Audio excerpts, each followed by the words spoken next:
Mr. Chair, how Yes. can we be sure if the video that is going to be presented before the committee is totally unedited? We will... Knowing this person who has a lot of criminal records, Mr. Well, Chair. we will seek the expertise of the PNP Anti-Cybercrime Group. Alam nila yan kung yan ay pinagputol-putol o unedited yan. So, yung buong recordings mo, okay lang sa'yo kung papuntahin ko sa'yo yung PNP Cybercrime Group para to retrieve the recording. If it's okay with you.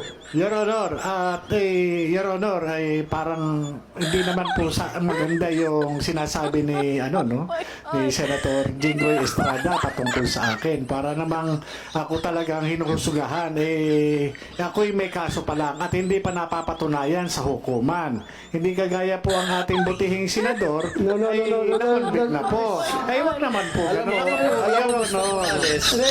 Alam mo, Senator Gino, please. Huwag mo pakikalaman yung kaso ko. Problema ko Huwag pakikalaman yung kaso ko.